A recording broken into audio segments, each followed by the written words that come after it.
Good morning to all of you. Good morning, sir. Good morning, Good sir. morning, Good sir. morning, Good good morning, morning, sir. sir. Good morning, sir. Good morning. Good morning. Good morning. Good morning, sir.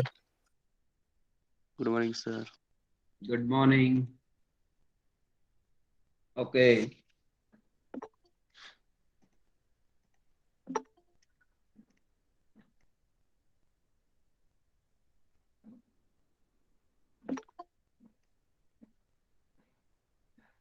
Ambika Arya, please stop sharing your screen.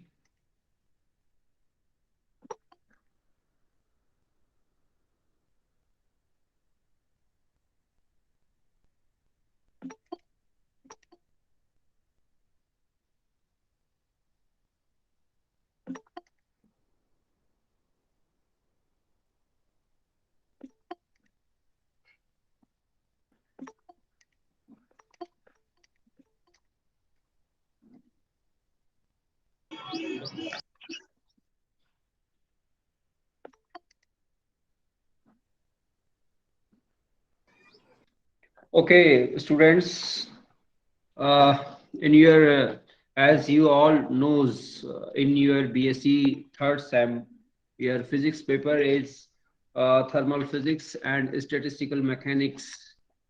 And in this paper, you comprises three sections. One is about the thermodynamics. Second is radiation theory of radiations, and third is statistical mechanics. Okay, and so far you have studied the first part of the physics paper, that is thermodynamics, and as you all know that आपको अभी तक आप लोग thermodynamics आप पढ़ रहे थे, और थर्मोडायनेमिक्स का कोर्स आपका कंप्लीट हो गया होगा. भट्ट सर आपको ये पढ़ा रहे थे, और आगे भी थर्मोडायनेमिक्स में या और कोई इम्पोर्टेंट जो इसमें इश्यूज होंगे, क्वेश्चंस होंगे, क्वेरीज होंगी, तो बीच में भी वो आपकी कोर्स, ये थर्मोडायनेमिक्स वाला आपका हो गया है, लेकिन बावजूद कोर्स होने के बाद भी बीच में आपके क्लासेस लेते रहेंगे थर्मोडायनेमिक्स के. जो आपकी क्वेरीज होंगी या कोई जो इम्पोर्टेंट असाइनमेंट्स होंगे या तो वो लेंगे. वो कोर्स आपका कंप्लीट हो गया है, और अब हम जो है स्टार्ट कर रहे हैं, जो इसका सेकंड पार्ट है, स्टैटिस्टिकल मैकेनिक्स और theory of radiations and kinetic theory of gases. ये आपकी यूनिट्स हुई हैं, तो ये हम लोग पढ़ेंगे. ओके, तो मैं सबसे पहले आपके आता हूँ थ्योरी ऑफ रेडिएशंस पे. मैं आपके आता हूँ थ्योरी ऑफ रेडिएशंस क्या होता है. तो पेपर्स में तो आपको सभी को पता है कि आपकी 5 यूनिट्स जो हैं, पहले तो थर्मोडायनेमिक डिस्क्रिप्शन ऑफ सिस्टम्स है, दूसरी वाली जो है थर्मोडायनेमिक पोटेंशियल है, तीसरा जो है काइनेटिक थ्योरी ऑफ गैसेस है, चौथा है थ्योरी ऑफ रेडिएशंस, और पांचवा है स्टैटिस्टिकल मैकेनिक्स. ओके, तो मैं आपकी जो 4th यूनिट है थ्योरी ऑफ रेडिएशंस, ये आपको अभी पढ़ा रहा हूँ, और फिर हम आगे स्टैटिस्टिकल मैकेनिक्स और काइनेटिक थ्योरी ऑफ गैसेस हम इसको पढ़ेंगे हम. ठीक है, तो first of all we are talking about the radiations. ठीक है, रेडिएशंस क्या होते हैं उसके बारे में हम पढ़ेंगे. Radiations and thermal radiations. Radiations क्या होते हैं और थर्मल रेडिएशंस क्या होते हैं. ओके, ध्यान से सुनिएगा, हम आज शुरू कर रहे हैं इसको, जो है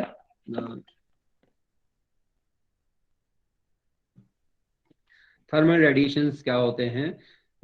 first of all, as you all knows that the Maxwell's as a scientist, Maxwell's defined the radiations as the transfer of heat from a hot body to a cooler body without appreciable heating of the intervening medium. Maxwell आपने पढ़ रखा है ये, कि Maxwell ने जो बताया है कि ट्रांसफर ऑफ हीट है हॉट बॉडी से कोल्ड बॉडी में, जो है ये ट्रांसफर, हीट एनर्जी ट्रांसफर होती है without appreciable heating of the intervening method or space. And intervening method मतलब कि हॉट बॉडी से कोल्ड बॉडी में जब हीट ट्रांसफर होती है तो उसमें कुछ इंटरवीनिंग मीडियम्स होते हैं, उनको इफेक्ट करते हुए वो हॉट बॉडी से कोल्ड बॉडी की और जब एनर्जी ट्रांसफर करती है तो उसे हम जो है ट्रांसफर उसे हम रेडिएशंस कहते हैं। तो दिस स्टेटमेंट मतलब हम कह रहे हैं कि जो इंटरवीनिंग मीडियम है उनको इफेक्ट करते हुए एनर्जी ट्रांसफर होती है, लेकिन इसका ये मतलब नहीं है कि this statement does not mean that an intervening medium will be heated when thermal radiations fall on it or passes through it। इसका ये मतलब नहीं है। अगर हम ये कह रहे हैं कि विदाउट इंटरवीनिंग मीडियम को इंटरफेयर करते हुए एनर्जी हॉट बॉडी से कोल्ड बॉडी की ओर ट्रांसफर होती है, तो इसका ये भी मतलब नहीं है कि जब एनर्जी रेडिएशन ट्रांसफर होगी तो इंटरवीनिंग मेथड मीडियम को इफेक्ट नहीं करेंगे। In fact, the bodies may absorb radiation's heat to a greater or lesser degree when the radiations fall on it। जो एनर्जी है, जो इंटरवीनिंग मेथड है, वो कुछ हद तक एनर्जी जो ट्रांसफर हो रही है उसको, जो रेडिएशन ट्रांसफर हो रही है, कुछ हद तक वो उसको एब्जॉर्ब करेंगे या एमिट करेंगे, passes through them and thereby get heated to a greater or lesser extent। and the example of such substances are, जैसे इसके एग्जांपल हमारे ग्लास है, वुड है, मेटल है, एक्सेट्रा, ये जितने भी हैं। अच्छा, on the other hand, some substances allow radiant heat to pass through them without being heated to any greater extent, and the example of such substances are quartz, rock salt and fluorspars। मतलब दो बातें हमने अभी जो हमने statement दिया, इसमें दो बातें आई कि हीट जो रेडिएशंस है, जब रेडिएशंस का मतलब होता है कि transfer of heat energy from a hot body to a cold body without intervening the intermediate medium, जब वो ट्रांसफर करती है। तो इसमें दो बातें हैं। तो इसमें कुछ बॉडीज ऐसी हैं जो इंटरवीनिंग मीडियम हमारे ये हो सकते हैं, जैसे कि ग्लास हो गया, वुड हो गया, मेटल हो गया, ये इंटरवीनिंग मीडियम है। जैसे कि क्वार्ट्ज हो गया, रॉक साल्ट हो गया। तो कुछ इंटरवीनिंग बॉडीज जो हैं वो हीट एनर्जी को एब्जॉर्ब करती है या एमिट करती हैं, और कुछ इंटरवीनिंग मीडियम्स जो हैं वो विदाउट इफेक्ट, विदाउट मतलब ना बिना एब्जॉर्ब किए या एमिट किए हुए एनर्जी को सीधा ट्रांसफर कर देते हैं। जैसे कि ग्लास, वुड और मेटल वो एक एग्जांपल्स हैं जो कि हीट एनर्जी को एब्जॉर्ब या एमिट कर लेते हैं, जबकि कुछ ऐसे सब्सटेंसेस हैं जैसे कि क्वार्ट्ज है, रॉक साल्ट है, फ्लोरस्पार है, वो कुछ अमाउंट में एनर्जी को एब्जॉर्ब भी करते हैं और एमिट करते हैं।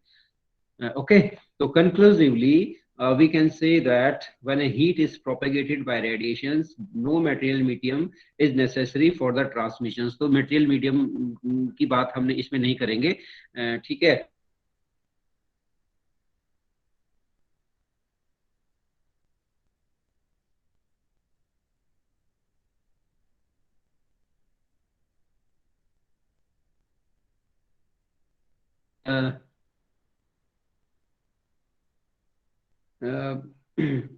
if there is any material medium, it is not necessary that it should first get itself heated before it can assist the propagation of the heat radiations। Moreover, it had been shown that heat is a form of energy, like energy, that its propagation of heat by radiation consists merely the transfer of energy which can take place even in an empty space। Network है, सुन रहे हैं ना आप मुझे? Yes sir. Yes sir. Yes, sir. Okay. तो radiations का मतलब क्या है, हमने क्या कंक्लूजन निकाला? रेडिएशंस का मतलब होता है ट्रांसफर ऑफ हीट एनर्जी, ठीक है। propagation of heat by radiation consists merely the transfer of energy which can take place even in empty space। तो ये हमारा रेडिएशंस ट्रांसफर ऑफ, जैसे हीट एनर्जी ट्रांसफर होती है तो इनको हम थर्मल रेडिएशंस कहते हैं। हॉटर बॉडी से कूलर बॉडी की ओर जो एनर्जी ट्रांसफर होती है उसे हम रेडिएशंस कहते हैं। रेडिएशंस फिर हम आगे देखेंगे थर्मल रेडिएशंस क्या होती हैं या रेडिएशंस क्या होती हैं, ठीक है। ये सब हम पढ़ेंगे। तो this is the thermal radiations. when the heat energy transfer from hotter body to a cooler body without intervening the intermediate medium. Okay. Now properties of thermal radiations, ये कभी कभी आपके क्वेश्चंस भी आता है एग्जाम में कि थर्मल रेडिएशंस की प्रॉपर्टीज क्या होती हैं, थर्मल रेडिएशंस की प्रॉपर्टीज क्या होती हैं. The investigation shows that thermal radiations has the following properties. Thermal radiations की कुछ properties होती हैं, जैसे कि thermal radiations travel through empty space with the velocity of light. Thermal radiations क्या होती हैं? Travels through empty space with the velocity of light. पहली प्रॉपर्टी. दूसरी प्रॉपर्टी है थर्मल रेडिएशंस. थर्मल रेडिएशंस कैसे होती है? Thermal radiations like light travels in a straight line. Light की तरह जो है थर्मल रेडिएशंस जो है स्ट्रेट लाइन में ट्रेवल करती है. ठीक है. तीसरा है thermal radiations like light obeys inverse square law of distance. Light की तरह ये इनवर्स स्क्वायर लॉ को फॉलो करती है. फिर है थर्मल फोर्थ है thermal radiations like light reflected और रिफ्रैक्टेड. लाइट की ही तरह ये रिफ्रैक्ट भी करती है और रिफ्लेक्ट भी करती है. ठीक है. फिर है thermal radiations exhibits the phenomena of interference deflections and polarisations like light. Light की तरह ही ये जो इसकी इंटरफेरेंस डिफ्लेक्शन पोलराइजेशन सारी प्रॉपर्टीज को एग्जिबिट करती हैं ये थर्मल रेडिएशंस. ठीक है. तो सारी प्रॉपर्टी जो थर्मल रेडिएशंस की है वो किसकी तरह है? लाइट की प्रॉपर्टीज की तरह है. जो प्रॉपर्टीज लाइट की है वही थर्मल रेडिएशंस की प्रॉपर्टीज है. ठीक है. मैंने बताया आपको 4-5 पॉइंट. ठीक है. And from the above properties of thermal radiations it is clear that it has the same nature as light. Same है उसका. तो डिफरेंस क्या है लाइट में और फिर थर्मल रेडिएशंस में? जब सारी प्रॉपर्टी थर्मल रेडिएशंस की लाइट के बराबर है तो फिर इसमें डिफरेंस क्या है? And the only difference is that it's average wavelength is greater than that of visible light.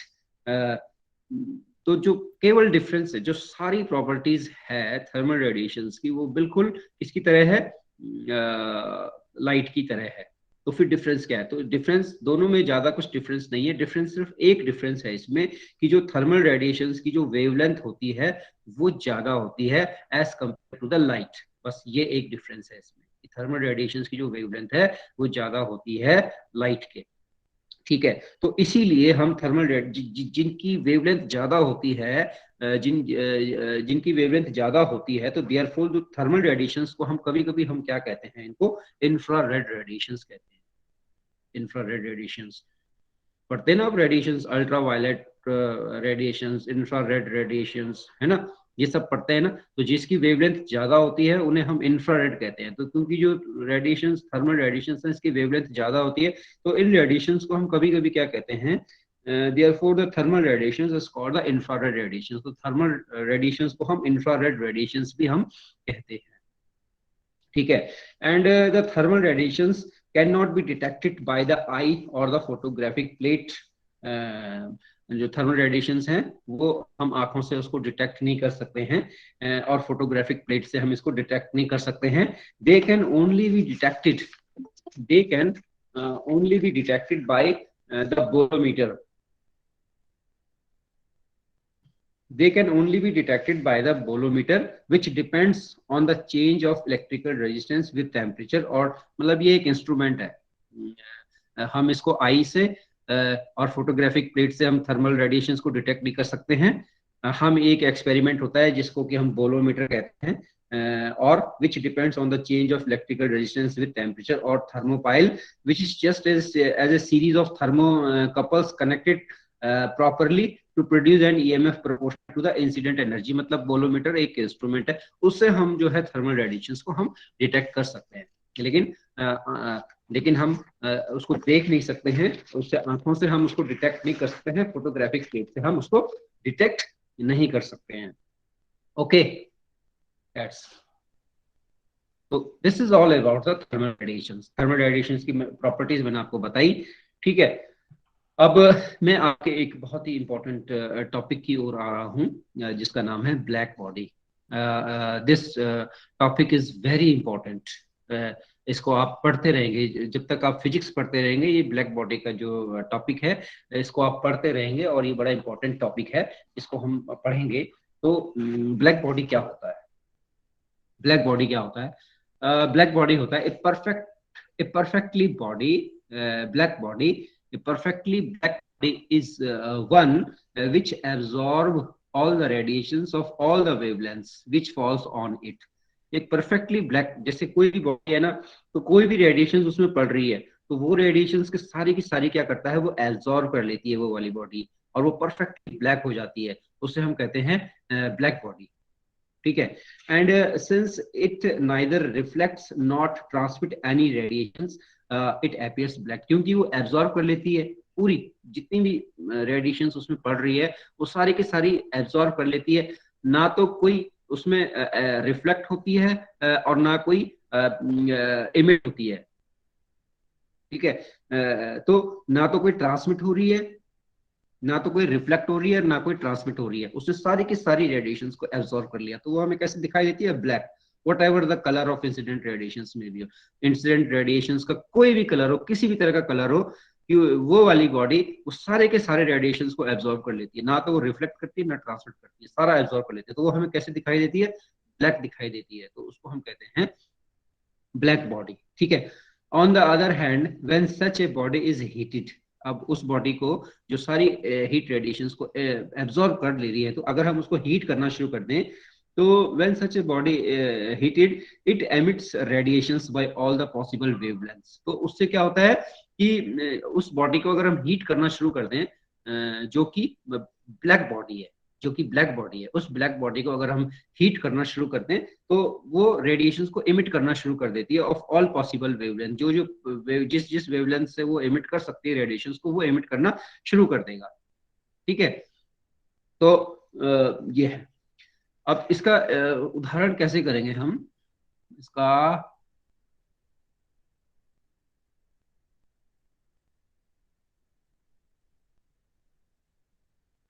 Now अब जैसे हमें क्लोज्ड, मैं इसका ब्लैक बोर्ड में बना के दिखाऊं आपको। एक क्लोज्ड चैम्बर, कोई चैम्बर है हमारा एक, ठीक है, एक क्लोज्ड चैम्बर से ए हॉलो स्फीयर, जैसे हॉलो स्फीयर है कोई, known as the hollow spheric cavity, उसमें एक छोटी सी कैविटी बनी हुई है। ठीक है। whose inner surface is coated with a platinum black और a lamp black, उसका जो इनर सरफेस है वो हमने कोट कर रखा है, पॉलिश कर रखी है, इससे coated, inner surface is coated with a platinum black, platinum colour के, प्लेटिनम ब्लैक से या लैंप ब्लैक से हमने उसको, and having a small opening O in the surface, और उसका छोटा सा सरफेस हमने छोड़ रखा है, हॉलो कैविटी है ना, स्फीयर है, उसका इनर सरफेस हमने कोट कर रखा है प्लेटिनम ब्लैक और लैंप ब्लैक से, और उसमें हमने छोटा सा स्पेस हमने छोड़ रखा है। ठीक है। And a projection P opposite to the opening, और जहां से ओपनिंग के अपोजिट में, जहां से हमने ओपन कर रखा है उसके जस्ट अपोजिट में हमने एक प्रोजेक्शन छोटा सा वो बना रखा है वहां पे, तो acts as a black body. ठीक है। तो ये हमारी एक ब्लैक बॉडी है। ठीक है। ये ब्लैक बॉडी है, स्फीयर के रूप में है, हॉलो स्फीयर के रूप में है, और जो उसका इनर सरफेस है वो हमने कोट कर रखा है प्लेटिनम ब्लैक और लैंप ब्लैक से, और उसके एक छोटा सा एपर्चर हमने छोड़ रखा है, और उसके जस्ट अपोजिट में हमने एक प्रोजेक्शन दे रखा है। ठीक है। और it should be noted that perfectly black body is an ideal concept similar, जो ब्लैक बॉडी होती है हमारी इन जनरली ऐसा कोई भी ऑब्जेक्ट नहीं है, ऐसी कोई भी बॉडी नहीं है जो परफेक्टली ब्लैक हो। मतलब ब्लैक बॉडी की कंडीशन तो ये है कि वो परफेक्टली ब्लैक होनी चाहिए, कोई भी रेडिएशन ना इमिट होनी चाहिए ना एब्जॉर्ब होनी चाहिए, ये तो आइडियल कंडीशन है ब्लैक बॉडी की, this is the ideal conditions. But in nature there is no such body, ऐसी कोई बॉडी नहीं है जो कि परफेक्टली ब्लैक हो, मतलब परफेक्टली ब्लैक हो मतलब जो रेडिएशंस को कंप्लीटली एब्जॉर्ब करे, ऐसी कोई बॉडी होती नहीं है। लेकिन it should be noted that perfectly black body is an ideal concept, perfectly black body एक ideal concept है, ideal मतलब जो best concept है। ठीक है। perfectly similar to a perfect gas which does not exist, जैसे perfect gas की हम बात करते हैं, आपने वो कोई केमिस्ट्री में पढ़ा होगा काइनेटिक थ्योरी ऑफ गैसेस, इसमें भी है हमारे पास, है ना। तो परफेक्ट गैसेस का जैसे उदाहरण है कि वो मतलब वो एक आइडियल कंडीशन होती है, परफेक्ट गैस और परफेक्ट ब्लैक बॉडी एक आइडियल कंडीशन है, ठीक है। It can not be 100% realise in actual practice, actual practice में 100% कोई बॉडी एग्जिस्ट करती नहीं है, बट ये आइडियल कंडीशन है कि जो कंप्लीटली एब्जॉर्ब कर ले, ठीक है, रेडिएशंस को, ठीक है। And the platinum black surface, तो हमने जो जो अंदर कोट कर रखा है ना, जो हमने स्फेरिकल एपर्चर हमने ले रखा है, स्फेरिकल जो स्फीयर हमने ले रखा है, उसके अंदर वाला जो भाग है हमने प्लेटिनम ब्लैक से या लैम्प ब्लैक से हमने कोट कर रखा है। वो इसलिए कर रखा है हमने कि जो प्लेटिनम ब्लैक सरफेस एब्जॉर्ब 98%, जो रेडिएशंस हैं वो 98% तक एब्जॉर्ब करती है, और जो ब्लैक लैंप है वो 96% तक एब्जॉर्ब करती है। यही मैक्सिमम एब्जॉर्ब रेट है इसका। तो इसलिए हमने उसको कोट कर रखा है प्लेटिनम ब्लैक और लैम्प ब्लैक से ऑफ एन इंसिडेंट रेडिएशंस, ठीक है। फिर हम क्या करते हैं, ब्लैक बॉडी, ये तो हो गई ब्लैक बॉडी, ठीक है। Now black body radiation, black body radiation. तो black body, a body which emits radiations when it is heated. तो जो ब्लैक बॉडी है हमारी, अभी तक तो हमने ब्लैक बॉडी पढ़ा कि which completely absorb radiations fall on it, किसी भी कलर की है तो उसे हम ब्लैक बॉडी कहते हैं। अब हम ब्लैक बॉडी रेडिएशन, अगर हम उसको हीट करना शुरू करते हैं उस ब्लैक बॉडी को, तो वो रेडिएशंस को एमिट करना शुरू कर देती है, what ever be the wavelength, अलग अलग वेवलेंथ के हिसाब से वो हीट एनर्जी को एमिट करना शुरू कर देती है। तो ब्लैक बॉडी रेडिएशंस क्या होता है, a body which emit radiations when it is heated। उस ब्लैक बॉडी को जब हम हीट करना शुरू कर देते हैं तो उससे रेडिएशंस निकलनी शुरू हो जाती हैं, and the emitted radiations from the hot body is called a thermal radiations। तो जो उस ब्लैक बॉडी को जब हम हीट करते हैं तो हीट मतलब थर्मल का कॉन्सेप्ट आ रहा है ना, थर्मल वाला। तो उससे जब हम हीट करेंगे तो उससे जो रेडिएशंस निकलेंगी उस रेडिएशंस को हम कहते हैं thermal radiations. And when a black body is heated, it emits more radiations per unit area। तो उस ब्लैक बॉडी से पर यूनिट एरिया जो हीट हमारी एमिट होती रहती है ब्लैक बॉडी से, वो ज्यादा होती है than any other body at a particular temperature. किसी एक पर्टिकुलर टेम्परेचर में ब्लैक बॉडी को जब हम हीट करते हैं तो उससे जो रेडिएशंस एमिट होती है उसे हम थर्मल रेडिएशंस कहते हैं, ठीक है। अब डिस्ट्रीब्यूशन ऑफ एनर्जी इन, ये समझ में आ रहा है बच्चों आपके? Yes, Yes, sir. sir. Okay. Now distribution of energy in black body spectrum, ये बड़ा इंपॉर्टेंट कॉन्सेप्ट है, ठीक है। तो मैं पहले इसके लिए एक चित्र बना लूं। ब्लैक बोर्ड दिख रहा है आपको? Yes, sir. Yes, sir. Yes, sir. मैं एक फिगर बना लेता हूं पहले।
मैं एक फिगर बना रहा हूँ, ठीक है।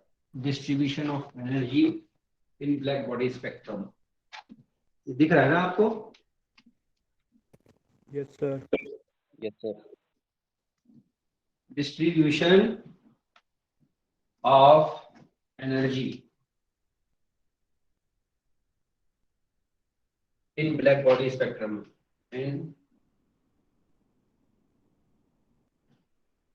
in black body spectrum, distribution of energy in black body spectrum। तो मैं एक फिगर बना रहा हूँ, ठीक है। इसको हम ल्यूमर एंड प्रेंगिज्म एक्सपेरिमेंट भी कहते हैं, ल्यूमर एंड प्रेंगिज्म एक्सपेरिमेंट कहते हैं।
बोलोमीटर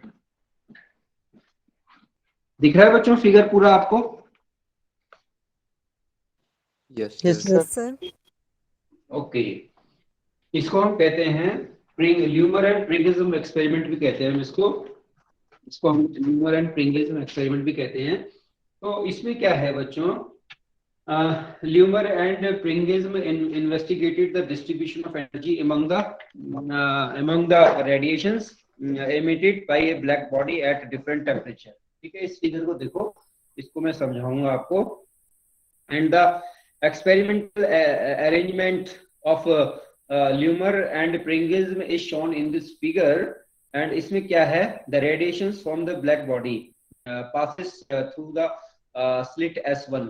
ये जो हमने ब्लैक बॉडी को यहाँ पे देखो, हमने क्या किया, ब्लैक बॉडी को हीट करा। ब्लैक बॉडी को हीट करने से उसमें से रेडिएशंस निकली। ठीक है, तो जो रेडिएशंस निकल रही हैं हमने स्लिट S1 से पास करी, ये कोई स्लिट S1। ठीक है, तो the radiations from A black body pass through the slit S1 and falls on the reflector M1। ये रिफ्लेक्टर है, ये मिरर लगा हुआ है। ठीक है, ये रिफ्लेक्टर है M1, और ये कहाँ पे पड़ी, रिफ्लेक्टर में पड़ी है। ठीक है, which passes through the rock salt, which passes through the rock salt और फ्लोरस्पार प्रिज्म यहाँ पे पड़ी है मिरर पे, और यहाँ से रिफ्लेक्ट होकर के ये फ्लोरस्पार रॉक साल्ट या फ्लोरस्पार प्रिज्म के ऊपर पड़ी है। वो जो ABC है ना, फ्लोरस्पार प्रिज्म है ये ABC kept on a rotating turntable of spectrometer। ये हमने किस में रखा हुआ है, kept on the rotating turntable। इसको हमने जो इस पे ये जो हमने प्रिज्म है ये कहाँ पे रखा हुआ है, हमने रोटेटिंग टेबल में रखा हुआ है, rotating table of spectrometer, rotating table of spectrometer में हमने इसमें रखा हुआ है। And emergent light is focused by the concave reflector M2। वो हमने M2 बना हुआ है ना वहाँ पे आगे M2, ये M1 था और वो M2 था। तो ये फ्लोरस्पार प्रिज्म जो हमने रोटेटिंग टर्न टेबल में रखा हुआ है, जो इमर्जेंट रेज हैं वो जाकर के पड़ी कहाँ पे, the emergent light is focused by the concave reflector M2 on A line bolometer placed behind the slit S2। और जब वो M2 पे पड़ी वहां से रिफ्लेक्ट होकर के चली गई वो वहां पे स्लिट S2 पे, जहाँ की हमारा एक बोलोमीटर रखा हुआ है वहां पे। ठीक है, एंड द बोलोमीटर, और जो बोलोमीटर है the bolometer is connected to a sensitive galvanometer. और वो बोलोमीटर हमारा एक जो है सेंसिटिव गैल्वेनोमीटर से कनेक्ट कर रखा है हमने। And the turn table is slowly, ये जो टर्न टेबल है यहाँ पे जो हमने ये प्रिज्म रखा हुआ है फ्लोरस्पार, ये turn table of the spectrometer में हमने इसको रखा हुआ है। अब हम वहां से ये रेडिएशन आ रही है ब्लैक बॉडी से, M1 पे पड़ी, यहाँ से रिफ्लेक्ट होने के बाद वो फ्लोरस्पार प्रिज्म पड़ी, फ्लोरस्पार प्रिज्म से निकल के वो इमर्जेंट लाइट जो है वो मिरर M2 पे पड़ी, और M2 पे से रिफ्लेक्ट होने के बाद वो स्लिट S2 पे पड़ी, जहाँ पे कि हमने एक बोलोमीटर रखा हुआ है, और बोलोमीटर हमारा एक सेंसिटिव गैल्वेनोमीटर से हमारा कनेक्टेड है। अब हम क्या करते हैं कि the turn table is slowly rotated. अब इस टर्न टेबल को जो है, क्योंकि ये रोटेटिंग उसमें रखा हुआ है ना, हमने रोटेटिंग टर्न टेबल में रखा हुआ, अब हम इसको रोटेट करेंगे, इस टर्न टेबल को हम रोटेट करेंगे। And the turn table is slowly rotated, slowly हम उसको रोटेट करेंगे so that different part of the radiation spectrum successively falls on the bolometer। तो जब हम इसको रोटेट करेंगे तो जो रेडिएशंस हैं, जो हमारी जो रेडिएशंस आ रही है उसकी जो डिफरेंट वेवलेंथ है, अलग अलग वेवलेंथ के जो पार्ट्स हैं उसके अलग अलग वो जो रेडिएशंस आ रही हैं, ये जो रेडिएशंस आ रही हैं ये वो जो प्रिज्म में पड़ रही हैं, जब हम इसको रोटेट करेंगे तो अलग अलग वेवलेंथ के कॉरस्पॉन्डिंग जो हमारी रेडिएशंस आएगी वो मिरर M2 पे पड़ेगी, और फिर वो बोलोमीटर में सेंसिटिव गैल्वेनोमीटर लगा हुआ है। तो जैसे जैसे हम उसको अलग अलग वेव, जो रेडिएशंस के अलग अलग वेवलेंथ के कॉरस्पॉन्डिंग हम उसकी जो रीडिंग है वो बोलोमीटर S2 पे हम उसको नोट करते रहेंगे।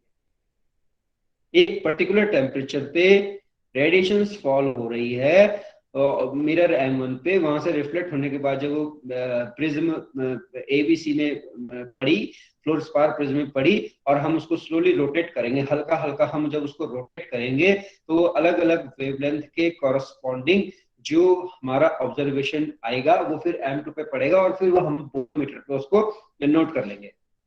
कैच कर लेंगे हम उसको सक्सेसफुली फॉल एंड कॉरस्पॉन्डिंग, क्योंकि हम जैसे रोटेट करेंगे तो अलग अलग वेवलेंथ के कॉरस्पॉन्डिंग जो हमारा गैल्वेनोमीटर है वो अलग अलग वैल्यूज देगा। अलग अलग जैसे रोटेट करने से अलग अलग वेवलेंथ के कॉरस्पॉन्डिंग जो भी वैल्यूज आएगी वो सेंसिटिव गैल्वेनोमीटर जो हमारे बोलोमीटर से कनेक्ट हो रखा है वो उसको नोट कर लेगा। As corresponding deflection in the galvanometer are recorded. Okay, and the intensity of each line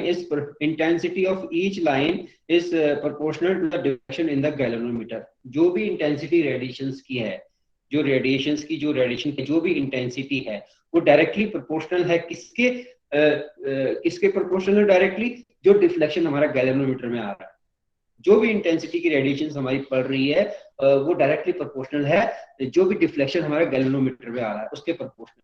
ठीक है, एंड दस the curve is drawn between the intensity and the wavelength. तो हम फिर क्या करेंगे, हम जो जिस इंटेंसिटी की भी ये रेडिएशंस है, जिस इंटेंसिटी की भी ये रेडिएशंस है उसके कॉरस्पॉन्डिंग जो हमारा गैल्वेनोमीटर में जो हमारा डिफ्लेक्शन आ रहा है वो डायरेक्टली प्रोपोर्शनल है वो इंटेंसिटी उसके। ठीक है, तो हम इंटेंसिटी ऑफ रेडिएशंस है ना और वेवलेंथ के कॉरस्पॉन्डिंग हम एक कर्व प्लॉट करेंगे, हम एक ग्राफ प्लॉट करेंगे। ठीक है, तो हम एक ग्राफ प्लॉट करेंगे तो देन द उसके बाद ये तो किसी एक पर्टिकुलर टेम्परेचर में आया ना, पर्टिकुलर टेम्परेचर में जो भी रेडिएशंस में आई। ठीक है, और उसके फ्लोर स्पार्क पे उनको रोटेट करने में अलग अलग वेवलेंथ के कॉरस्पॉन्डिंग जो भी हमारे रीडिंग आई वो हमने नोट कर ली। अगर हम यहाँ ये जो ये एक पर्टिकुलर टेम्परेचर है, इसी तरह से हम अलग अलग टेम्परेचर में ये एक्सपेरिमेंट करेंगे। अलग अलग पहले एक पर्टिकुलर टेम्परेचर में करा हमने, ठीक है, फिर हमने टेम्परेचर चेंज कर दिया, फिर हमने वही प्रोसेस सेम करा और फिर रीडिंग वहां पे नोट कर ली, फिर दोबारा हमने यहाँ पे टेम्परेचर चेंज कर दिया, फिर उसके कॉरस्पॉन्डिंग जो भी डिफ्लेक्शंस वहां पे आया अलग अलग वेवलेंथ के कॉरस्पॉन्डिंग हमने वो नोट कर दिया।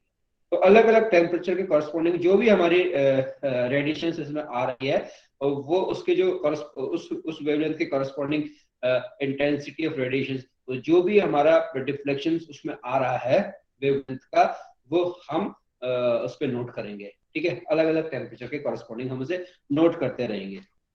And now then the body is heated to different temperature and the curve are drawn for various temperatures and the causes obtained in the above experiment are as shown in figure and the curve show।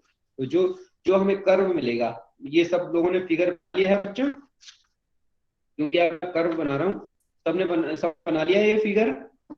Sir ये diagram आधा दिख रहा है sir, थोड़ा है बेटा, sir diagram आधा दिख रहा है, पूरा नहीं दिख रहा है। तुम तो कह रहे हो कि दिख सर वो रहा है। राइट साइड पे लाइट चमक रही है सर बोर्ड पे। लाइट बंद करूँ मैं? Yes sir.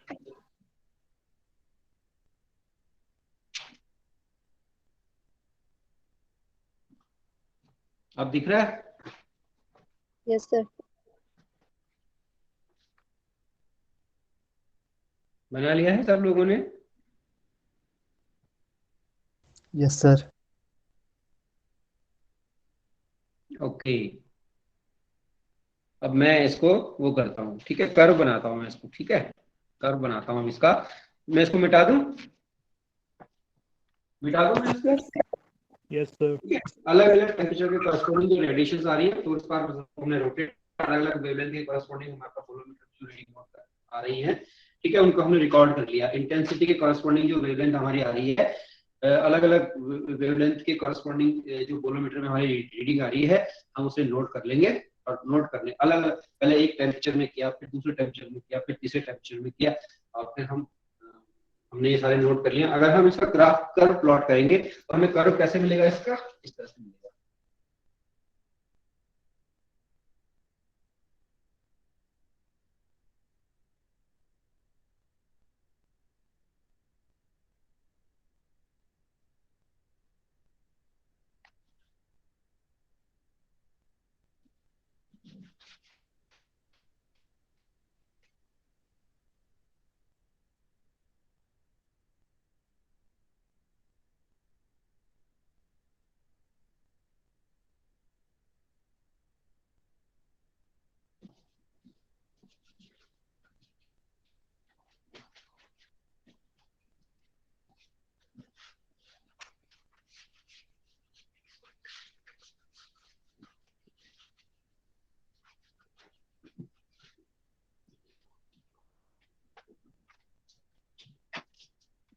ठीक है।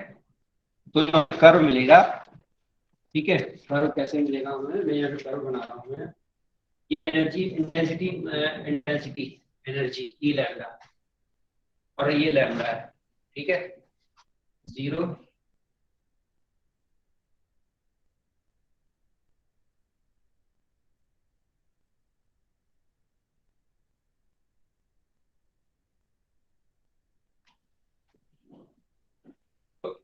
इन जो है माइक्रॉन्स में है, ठीक है। तो जो पहला आया हमारा कर्व ऐसा आया, देखो ये आया 904 केल्विन में,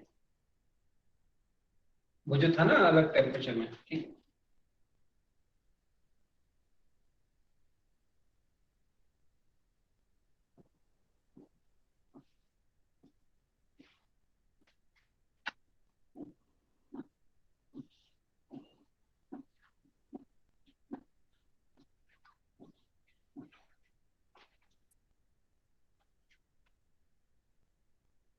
वन 1095 केल्विन, 1259 केल्विन, 1259 केल्विन, 1469,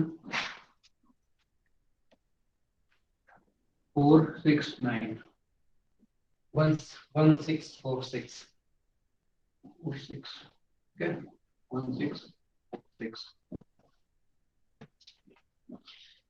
तो देखो क्या किया, पहले एक टेम्परेचर में ना, वो आपने फिगर देखा था पहले वाला, तो पहले एक टेम्परेचर में देखो ये है ना, ये अलग, ये इंटेंसिटी कॉरस्पॉन्डिंग, ठीक है, किसी एक पर्टिकुलर टेम्परेचर में हमारा स्लिट S1, वहां से रेडिएशंस निकली, फिर हमने फ्लोरोस्पार्क प्रिज्म को रोटेट किया, तो अलग अलग वेवलेंथ जो रेडिएशंस आ रही है, अलग अलग वेवलेंथ की कॉरस्पॉन्डिंग इंटेंसिटी, जो इंटेंसिटी है वो डायरेक्टली प्रोपोर्शनल है किसके, वेवलेंथ के, जो रेडिएशंस की wavelength.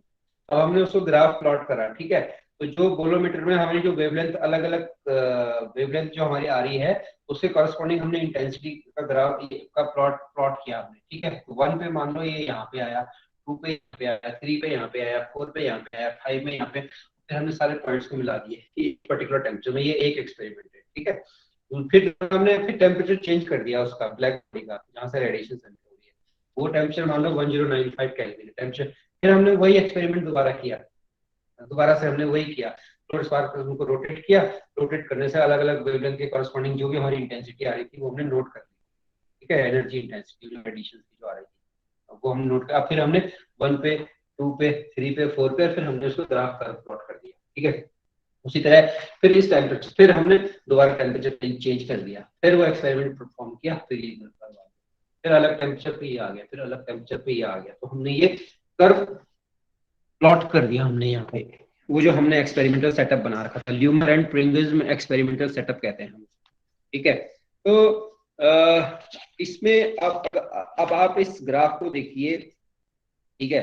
Then the body is heated to different temperature and the curve are drawn for various temperatures, and this curve obtained in the in above experiments and are shown in figure। तो ये curve जो हमें मिला किससे मिला, उस experiment से मिला, ल्यूमर एंड प्रिज्म एक्सपेरिमेंट से हमें मिला, ठीक है। तो कर्व, तो अब ये कर्व हमें क्या बता रहा है, ये बहुत इंपॉर्टेंट चीज है, ये कर्व हमें क्या बता रहा है, it energy is not uniformly distributed in the radiation spectrum of A black body. तो ये एनर्जी है ना, ये एनर्जी, और ये वेवलेंथ लैम्डा है, तो ये एनर्जी है, देखो एनर्जी कैसे जा रही है, ये ऐसे जा रही है, ऐसे जा रही है, ऐसे जा रही है, तो एनर्जी जो है वो यूनिफॉर्मली डिस्ट्रीब्यूटेड नहीं है, वेरी कर रही है ना, पहले बढ़ रही है, फिर आगे गिर रही है, ठीक है। तो पहली बात ये निकली कि जो ब्लैक बॉडी की जो एनर्जी है वो कैसी है, the energy is not uniformly distributed in the radiation spectrum of A black body. पहली बात तो ये निकली, एनर्जी ये ना, एनर्जी ये ई लैम्डा एनर्जी, ये यूनिफॉर्मली डिस्ट्रीब्यूटेड नहीं है, किसी एक पर्टिकुलर टेम्परेचर देख लो, ऐसे है, ऐसे ऐसे। तो पहली बात हमने कंक्लूजन ये निकाला कि जो हमारी एनर्जी है वो यूनिफॉर्म डिस्ट्रीब्यूटेड नहीं है, ठीक है।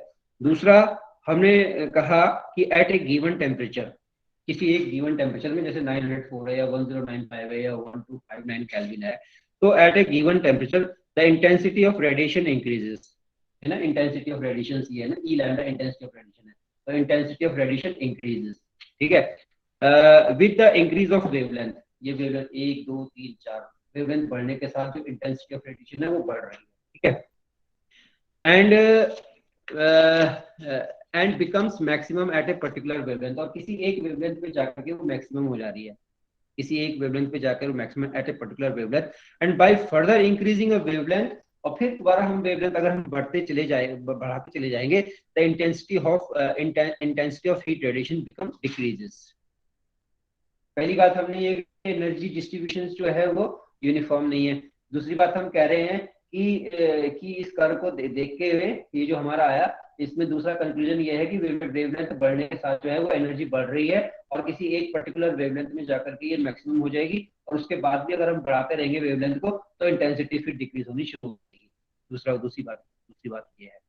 तीसरा पॉइंट क्या है, an increase in temperature causes a decrease in lambda M. Lambda M क्या है?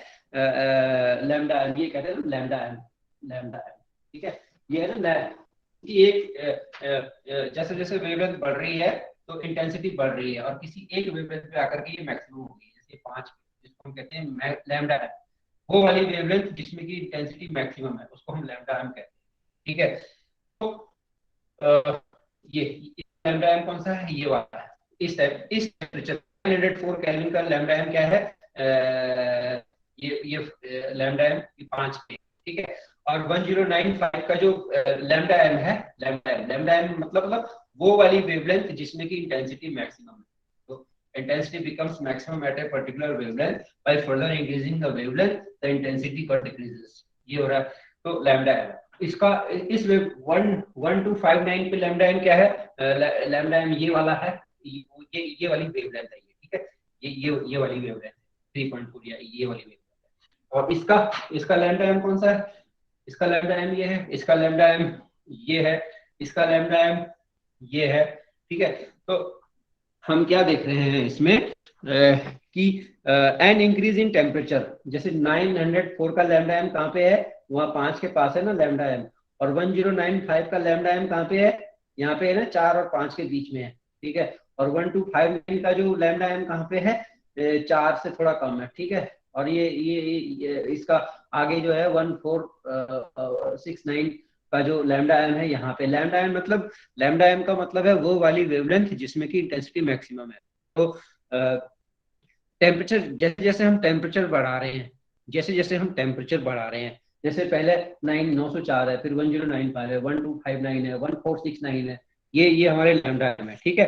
And the increase in temperature causes a decrease in lambda M.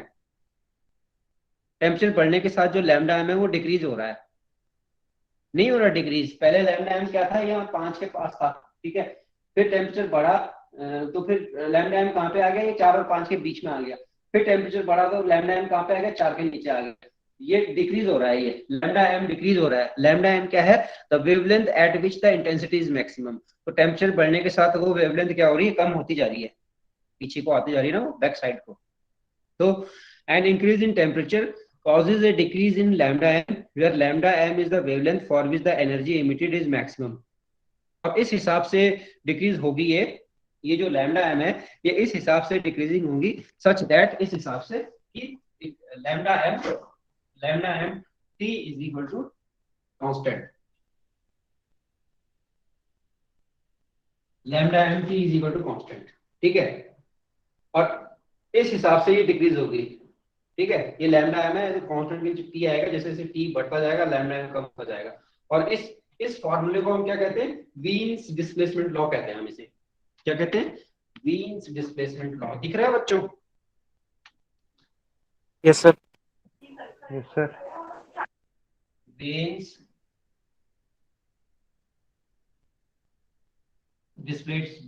Displacement law दिख नहीं रहा होगा, पर मैं बता रहा हूँ। वीन्स डिस्प्लेसमेंट लॉ कहते हैं हम इसको, ठीक है। And this constant is called the Wien displacement constant and has a value of, जो लैम्डा एम है इसको वीन्स एक कांस्टेंट के बराबर है, ये Wien displacement constant. Lambda M T is equal to constant, इसे हम कहते हैं Wien's displacement constant, and having the value 0.2986 into 10 to the power -2।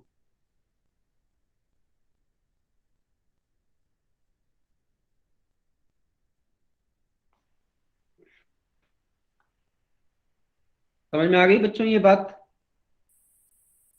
Yes sir. तो वो हमने ल्यूमर एंड प्रेंगिज्म एक्सपेरिमेंट बनाया, ल्यूमर एंड प्रेंगिज्म एक्सपेरिमेंट देखा, और उस एक्सपेरिमेंट के हिसाब से हमने ये कर्व प्लॉट करा, और इस कर्व के हिसाब से हमने जो कंक्लूजन निकाला, पहला तो ये कि ब्लैक बॉडी की जो एनर्जी है वो यूनिफॉर्म नहीं है। दूसरा ये कि जैसे जैसे वेवलेंथ बढ़ेगी, जैसे जैसे वेवलेंथ बढ़ेगी वैसे एनर्जी बढ़ेगी, एक पर्टिकुलर वेवलेंथ पे आकर के वो मैक्सिमम हो जाएगी, और फिर दोबारा वेवलेंथ बढ़ाएंगे तो फिर वो डिक्रीज होनी शुरू हो जाएगी। तीसरी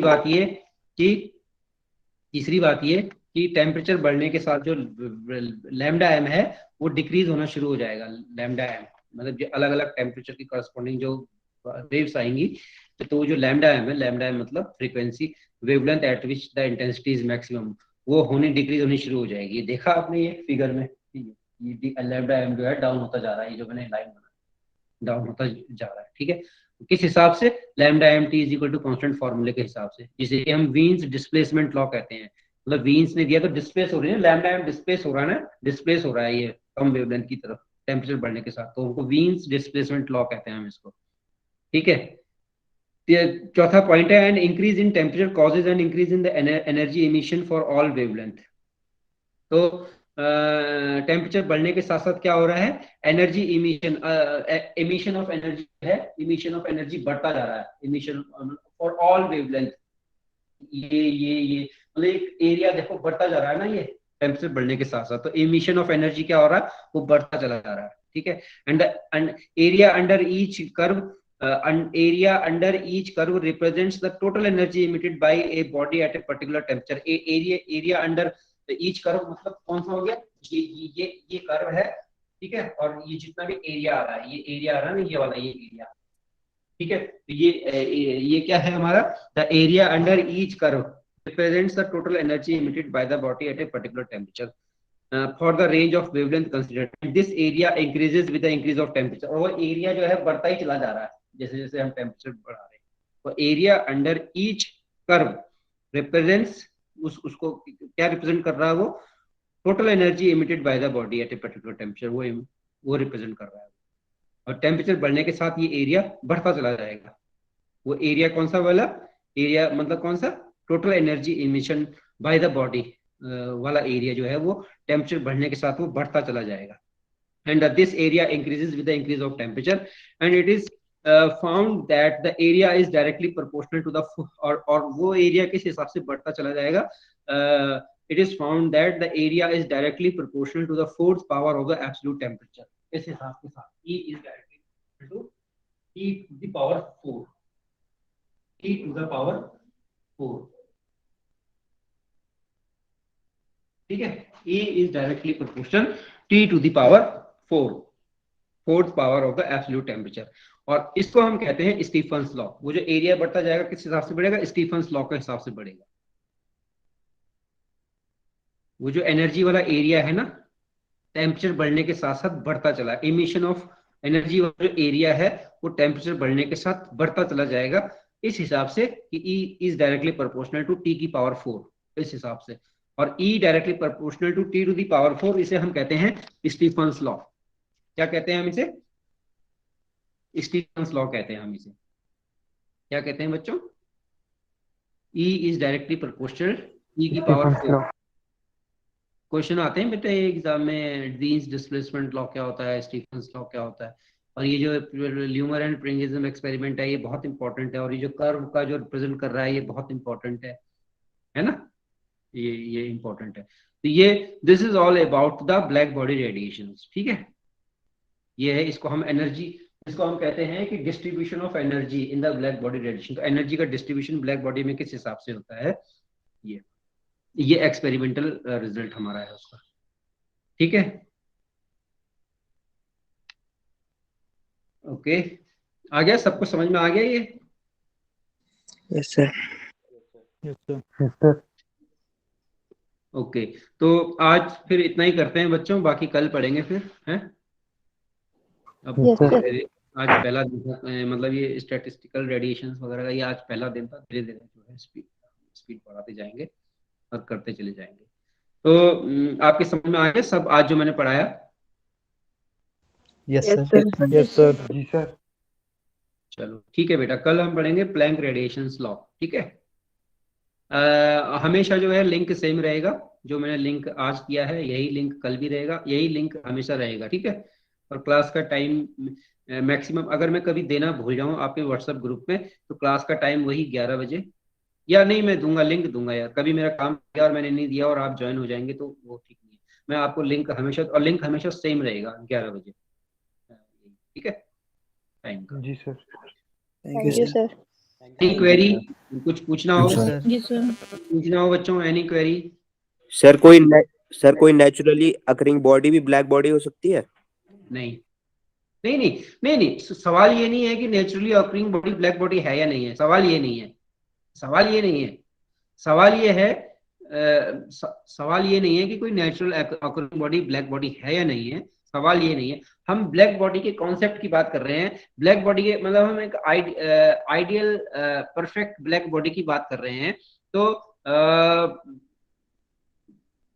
वैसे आपका आंसर इसी स्टेटमेंट में आपका आंसर आता है कि इन जनरली कोई भी बॉडी जो है परफेक्टली ब्लैक बॉडी नहीं होती है, इसी में आपका आंसर है। प्रैक्टिकली प्लेटिनम ब्लैक और लैंप ब्लैक, प्लेटिनम ब्लैक भी जो है 98% ब्लैक बॉडी है, और जो लैंप ब्लैक है वो भी 95% ब्लैक बॉडी है। इसीलिए हमने उसको जो स्फेरिकल बॉडी हमने वो बनाया था एग्जांपल, उन्हें प्लेटिनम ब्लैक से या लैंप ब्लैक से हमने उसको कोट किया था, ताकि वो कंप्लीटली एब्जॉर्ब कर ले रेडिएशंस को, ठीक है। तो ऐसी कोई भी बॉडी नहीं है, मतलब इन नेचर ऐसी कोई भी बॉडी नहीं है जो परफेक्टली ब्लैक हो।